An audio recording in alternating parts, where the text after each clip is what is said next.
Nomination 2 సెట్లు దాఖలు చేయడం జరిగింది.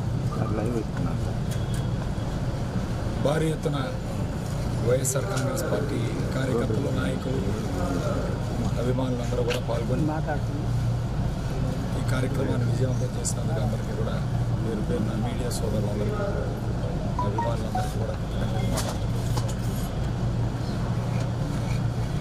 డమ్మీ సెట్ కూడా ఒకటి ఫైల్ చేయడం జరిగింది. మొత్తం 3 సెట్లు ఫైల్ చేశాను. 2 సెట్లు నేను ఫైల్ చేశాను. డమ్మీ సెట్ మా భార్య సుష్మిత ఫైల్ చేయడం జరిగింది.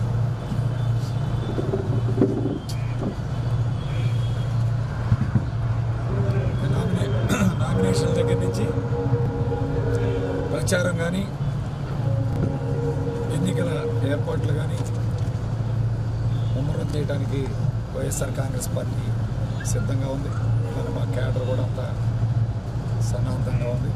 కాబట్టి ఎన్నికల్లో తప్పకుండా భారీ మెజార్టీతో విజయం సాధించడానికి ఈరోజు జరిగిన కార్యక్రమం,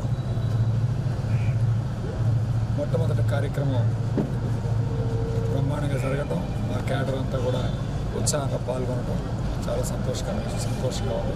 తప్పకుండా భారీ మెజార్టీతో ఇక్కడ వైఎస్ఆర్ కాంగ్రెస్ పార్టీ తిరిగి విజయం సాధించడంలో ఏమాత్రం సందేహం లేదు.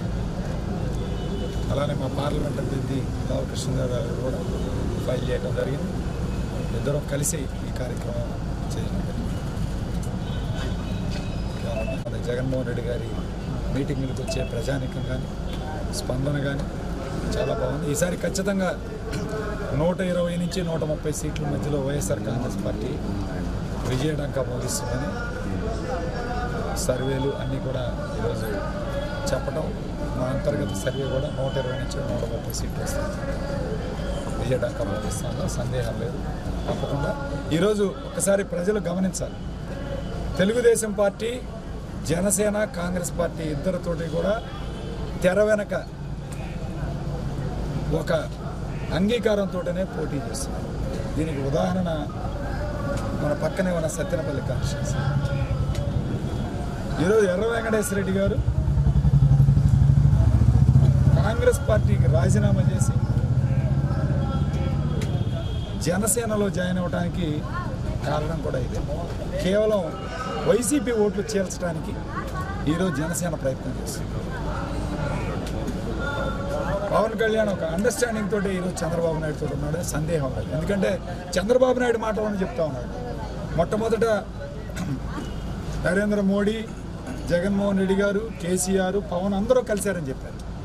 కానీ ఒక 2 నెలల నుంచి పవన్ కళ్యాణ్ పేరు తీసేశారు. వీళ్ళు ముగ్గురే కలిసి మమ్మల్ని ఓడించడానికి అని చెప్తున్నాడు. పవన్ని ఎవరు ఏమనొద్దని చెప్పి కూడా క్యాడర్కి, వాళ్ళ నాయకులకు కూడా డైరెక్ట్గా మాట్లాడి చెప్పడం జరిగింది ముఖ్యమంత్రి గారు.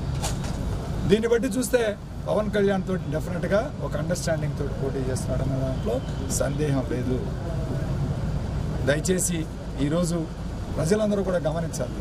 ఎందుకంటే ఇన్ని రోజులు ఆయనే చంద్రబాబు నాయుడు మీద తిట్టడం జరిగింది.